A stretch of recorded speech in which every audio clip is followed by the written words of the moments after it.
The Chelmsford for You podcast with Will and Sarah, an exclusive look into all things Chelmsford. Good morning, good afternoon, good evening. I'm Will Richards. I'm Sarah Tupper. Welcome to another episode of the Chelmsford for You podcast today at one of our sponsors. Yes, for the Out of This World event coming up at the end of October. We are here at Teledyne e2v with Dave. Thank you very much for having us. Thank you for coming. It's been very interesting so far. We've learned a lot about things. There is other life forms here. I can't tell too much more about that. Let's sort of start off with, who are you and what do you do as a business? As a business, we are Teledyne e2v. Mm-hmm. We are part of a large conglomerate, but the part that's in Chelmsford has two main parts. The bit I work with, which is space imaging. So we make components, particularly imaging subsystems and cameras for spacecraft. That's either for looking out at the universe or looking down at the Earth from space.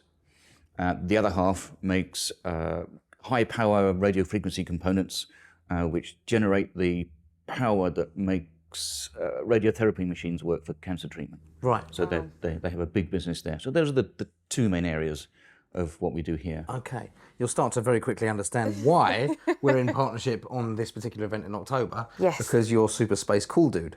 And that's what it's all about, right? And that is your official title as well here. That's your Super job. Space Cool Dude. Yes. Yeah, that's right, yeah. Yeah. Or Chief Engineer. Chief Engineer. One of the two. Yeah. Super Space Cool Dude.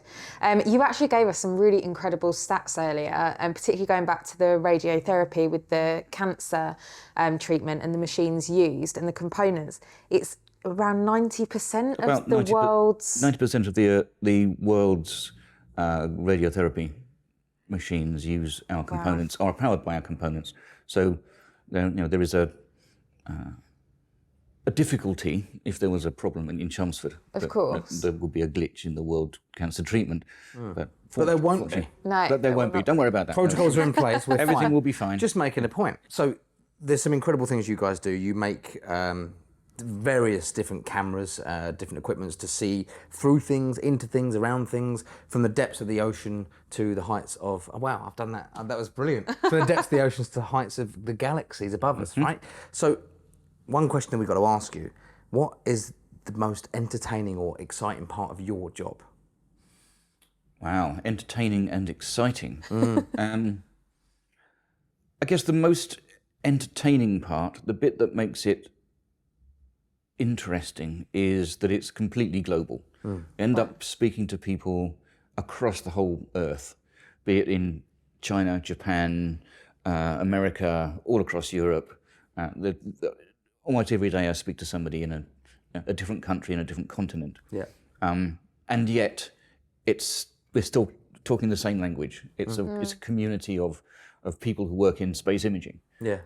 So common interests. Very much common interest. Very much trying to push the boundaries in what you can see, either seeing up, as you say, into the universe, or down at the Earth for a variety of climate monitoring type applications. So it's that global nature that makes it really exciting.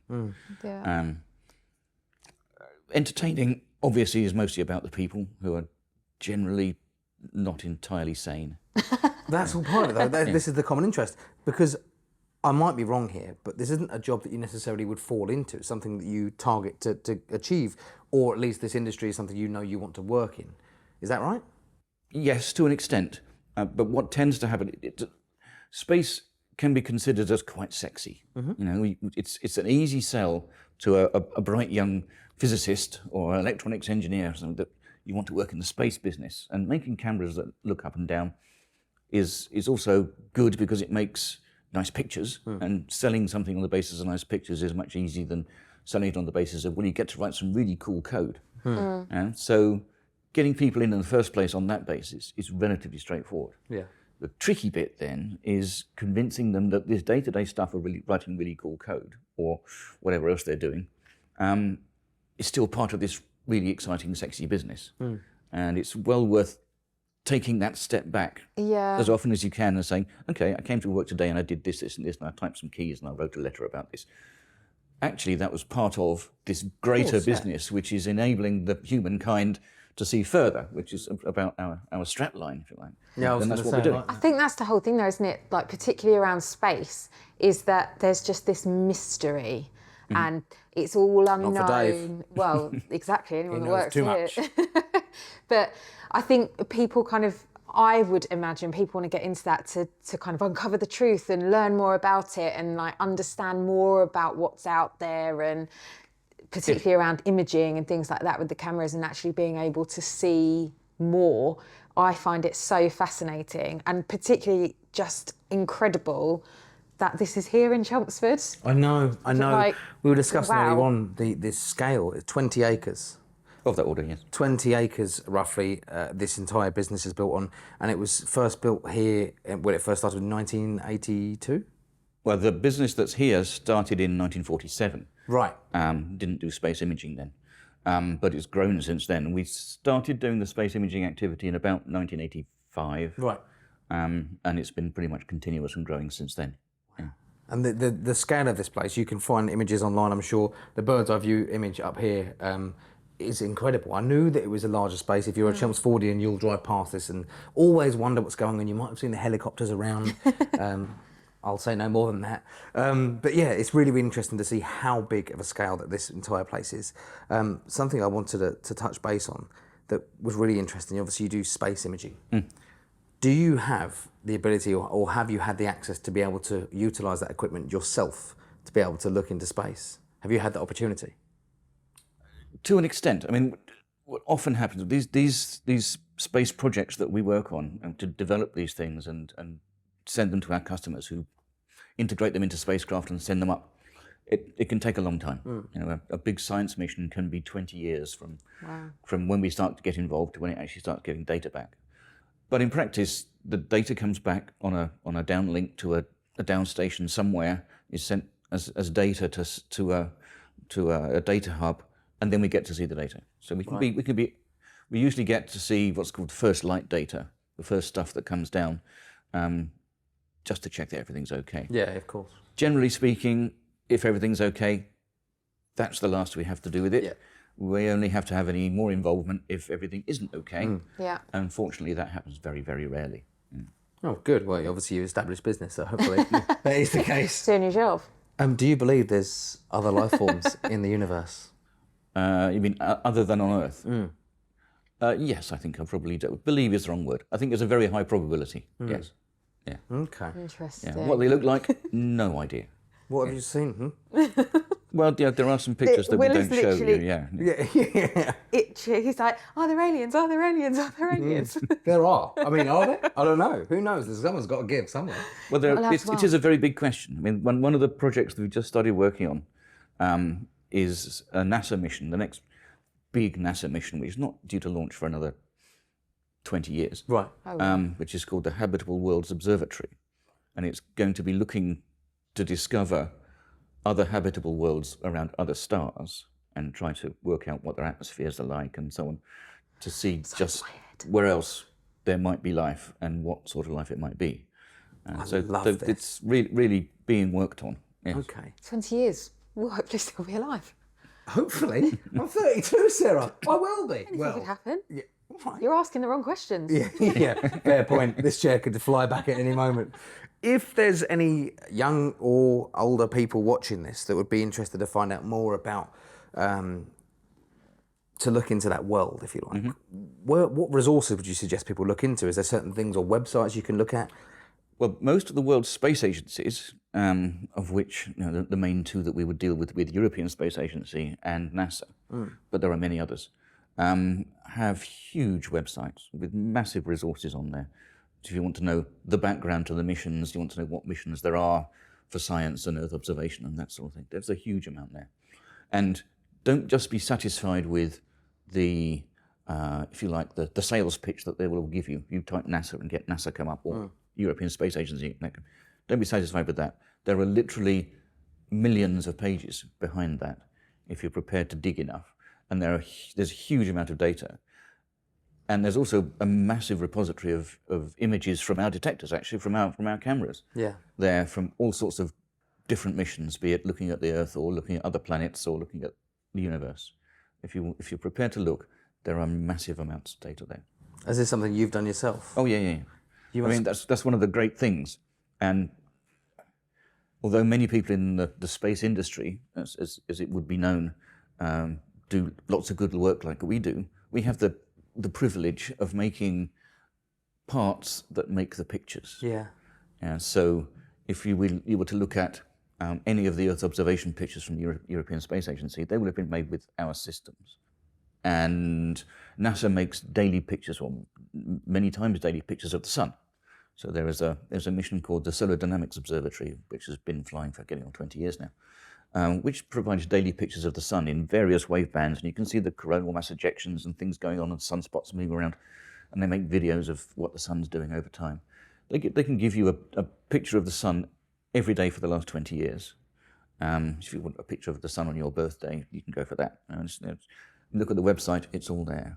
Or for Mars, there's a mission, again, with NASA that we worked on called HiRISE, the Mars Reconnaissance Orbiter, is making very high resolution, higher resolution than you get of pictures of the Earth, very high resolution pictures of the surface of Mars. And again, that's all online. It's all completely open and completely free data for a massive amount of images of Mars. I'm spending my evening doing this now, just looking at pictures. You are the best dinner guest that anyone could ever have. This is incredible stuff. Oh, I know, you haven't seen the amount I drink yet. Even better, as long as you bring it yourself. There's so many things that people are going to want to know and want to ask. I know you guys aren't necessarily open to the public. Like I mentioned earlier on, people have driven past and they always know that there's something going on in here that's hidden. There's not so much anything secretive here. It's more so that obviously there are classified things that you work on with companies because it's just their personal information. Is there anything that you can say to people about secret stuff? Well, if I did, it wouldn't be secret, would I? Yeah. No, he's got me there.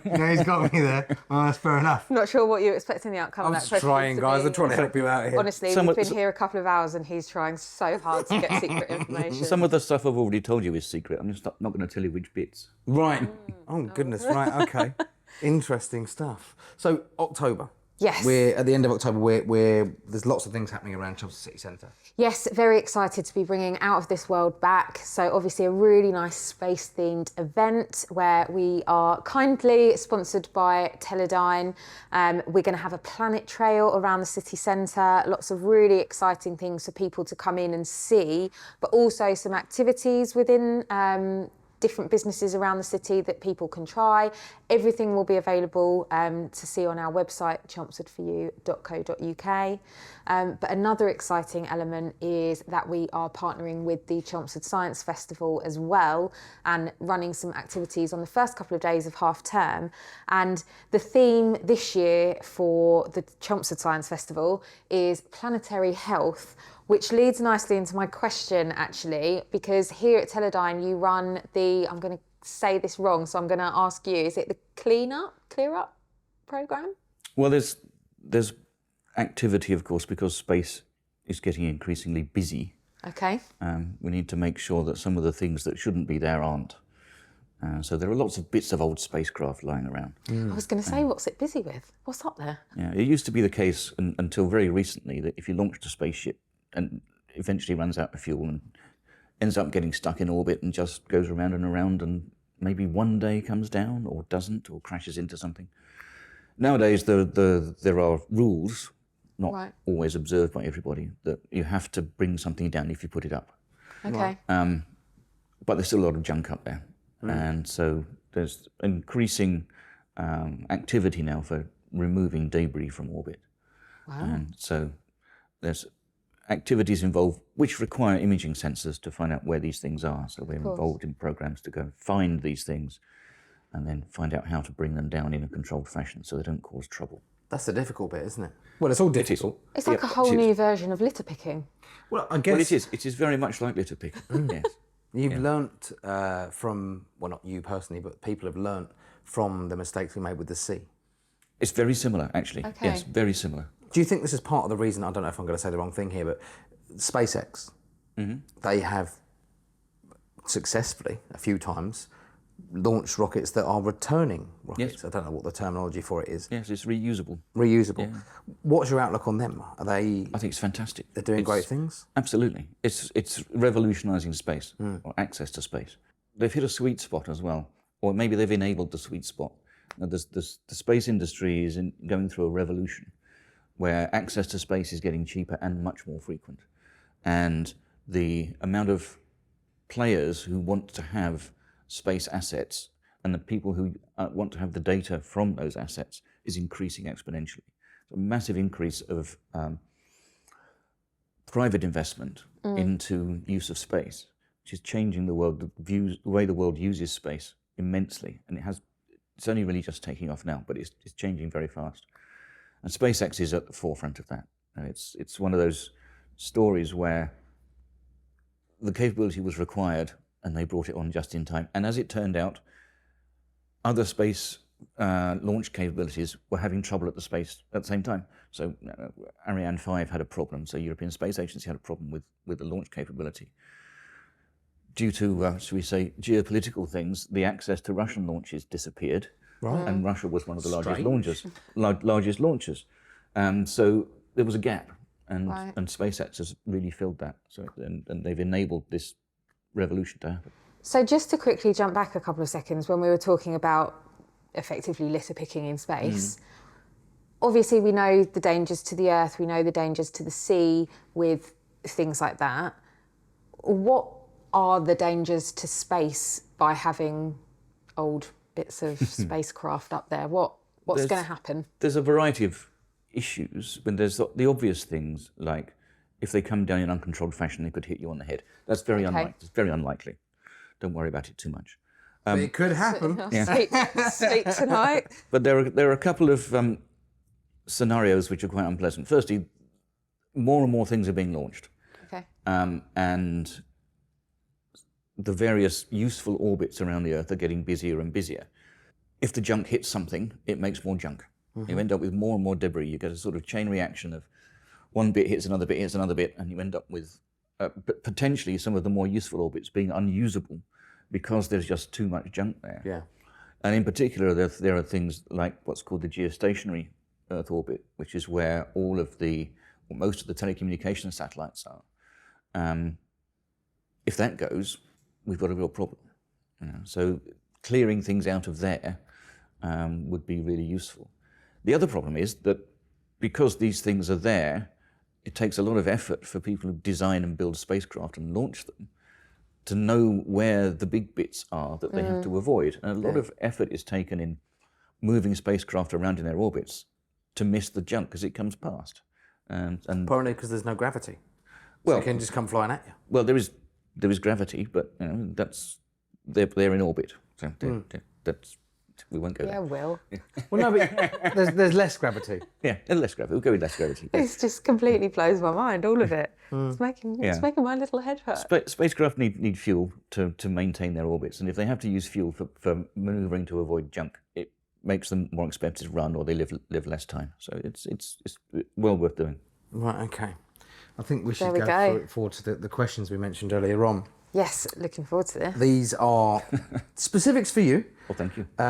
You're welcome. But also because I just want to know. Yeah. Firstly, you've been here for 43 years, since you were born. Congratulations. You're welcome. Yeah, there's a creche just out there. Yeah. The biggest question so far, what has been your most enjoyable mission? I say mission or job that you've done with the business so far? I think I'd say it was a European Space Agency mission called Gaia, right, which is what's known as an astrometry mission. So it's measuring the positions and motion of about 2.5 billion stars in our galaxy, in the Milky Way, and has enabled us to understand the history and potentially the future of the Milky Way. And it's been producing some absolutely wonderful data, and which has been made into great images and videos showing how our galaxy evolved and how it will move in the future. But what I liked about it personally was I was involved right from very early on in the conception of the instruments that go onto it. And we designed a sensor that has made that thing happen. Yeah. And I think it's fair to say that without what we did here, and I was part of the team here that did it, that mission couldn't have happened. Yeah. And so I feel very close to that because it was something we had a real impact on, rather than competing with somebody else to see who get the best product into it. We were the only people that were going to do that, and we did it. I mean, that must carry a huge sense of pride in that, right? To be so instrumental in what sounds like a really important mission. Super Space Cool Dude. Super Space Cool Dude. Do you have any of the images at your home? Any images of my home? I have a few, yes. I don't have them plastered all over the wall because we see them here all the time. I suppose you're sick of Is them. that not another picture of space? I'd love one. Yeah. Where can I find? There's a place online I can find high quality versions Yes, of. absolutely. Yeah, there are thousands. Oh really? Okay. Yeah. Just so in public. if you look at as I say, the NASA or ESA websites in particular, you'll find a vast array of images there, and they're all free. They're all free. I'm gonna get them printed. And they have very high resolution versions as well. Yeah, that's what I'm thinking. I've probably got the most important question of the day, and one I'm really looking forward to knowing the answer. If you could travel to any planet, what would it be and why? Well, I've by proxy been to most of the planets in the solar system. So we've had things go to most planets. I don't think we've been to Neptune. But apart from that, we've been everywhere else. What's your favourite? But I think I'd go back to what I was saying about the other habitable worlds. Yeah. Most of the planets in this solar system, while they're interesting, they don't look very nice. Not hospitable places to go to. So I think if we discover a habitable world around another star, that's where I'd like to go. Okay, coming back could be tricky, but yeah, that's where I'd like to go. Would you want to? Would you be able to? Well, exactly. Yes, but no, I think that's where I'd like to go. Would be another habitable world, which would be very different, either from the Earth, I'm sure, but also from the other planets in our solar system. It would be very different. Wow. Where would I mean, you I go? don't know.